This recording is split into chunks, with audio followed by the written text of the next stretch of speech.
8 p.m. here in Cairo. I am Ahmed Nader, and now it's time for a comprehensive look at the events taking place here in Egypt and the world with Panorama News. We will be starting with the main headlines from the world of politics. But first of all, let's say hello to the man on the sporting desk, Ibrahim Qabil. Hello, Ibrahim. Hello, Ahmed. Hi. Hello, everyone. In tonight's edition of the sports, a lot of updates coming from various arenas, internationally and domestically. Much more in our part after you, Ahmed. Yes, Ibrahim will be back once again in about 20 minutes' time, but we'll be starting straight away with the main headlines from the world of politics. Egypt, Ethiopia agreed to resume the technical discussions on the Renaissance Dam. Egypt strongly condemns the European Parliament report on the human rights trial. And Foreign Minister Sameh Shoukry represents Egypt at the 18th summit of the NonAligned Movement.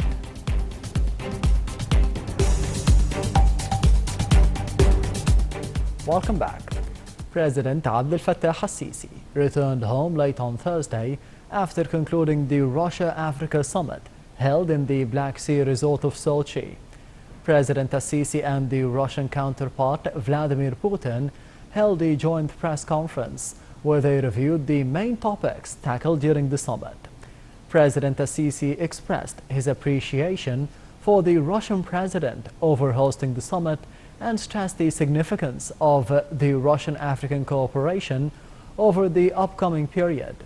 The president also reiterated that Egypt always exerts the utmost effort for achieving the African development and its security and stability during the country's current presidency of the African Union.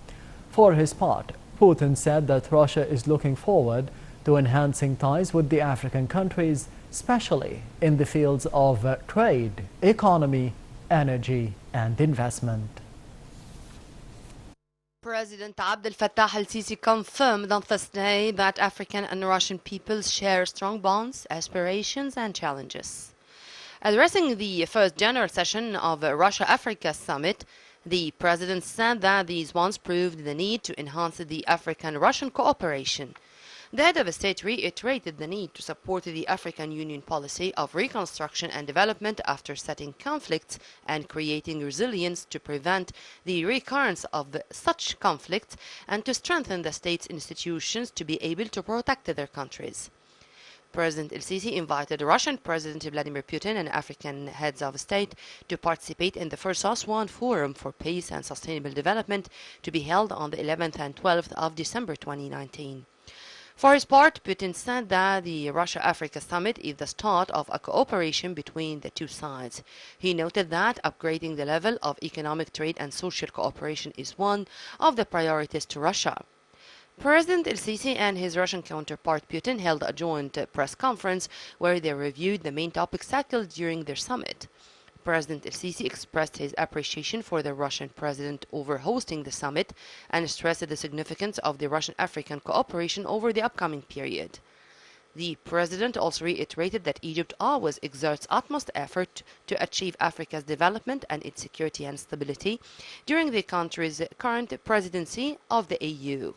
For his part, Putin said that Russia is looking forward to enhance ties with the African countries, especially in the fields of trade, economy, energy, and investment.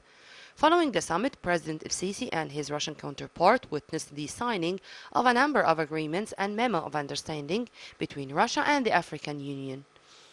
And on the sidelines of the summit, President el-Sisi held a meeting with Ethiopian Prime Minister Abiy Ahmed, in which they agreed to immediately resume the work by a technical committee on the operating systems and terms of the Ethiopian Renaissance Dam. Ahmed also said that the latest statements he had were taken out of their context, reiterating his full appreciation and respect for Egypt's leadership and people. He said that his statements included Ethiopia's commitment to establish the dam without causing harm to the downstream countries.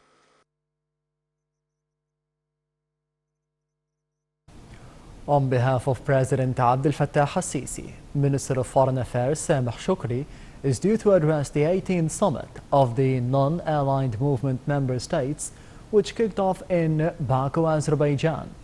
Shoukry will deliver the Egyptian speech expected to focus on a number of international and regional issues of concern to Egypt, as well as the movement member states. The two-day summit is being held under the title of Sticking to the Bandung Principles in response to the contemporary world challenges, where the gathering will be discussing means of enhancing cooperation in order to tackle global challenges and threats, on top of which is terrorism. The foreign minister will also tackle the Egyptian vision on fighting terrorism and extremism and the unprecedented success in this regard. The General Commander of the Armed Forces, Minister of Defense and the Military Production General Mohammed Zaki, arrived home wrapping up a visit that took him to China.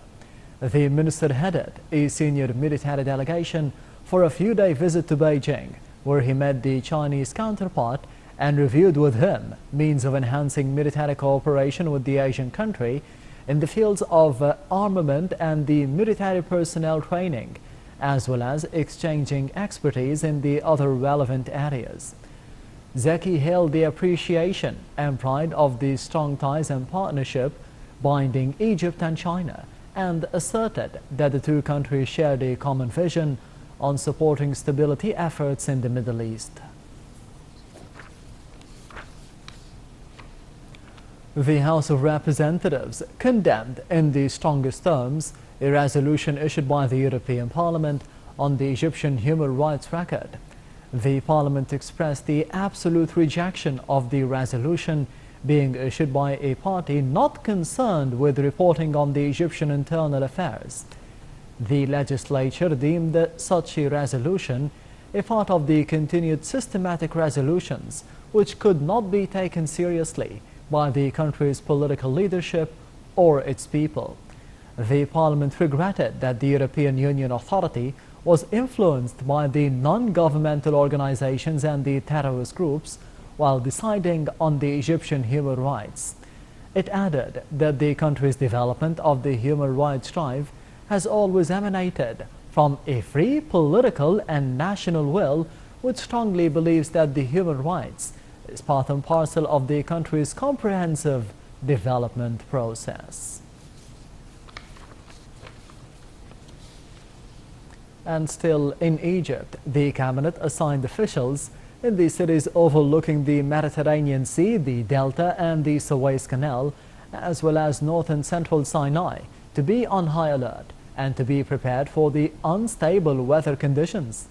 The cabinet also urged the citizens in the mentioned cities to stay at home on Saturday and never get out unless it is necessary. The Egyptian Meteorological Authority expected moderate weather on Friday across the northern coasts, accompanied by the heavy rainfalls across the northern areas and moderate rains across lower Egypt and Cairo. This came as the local authorities are dealing with the heavy rainfall in Alexandria on the ground to avoid any damages and afford the immediate help to the citizens in need.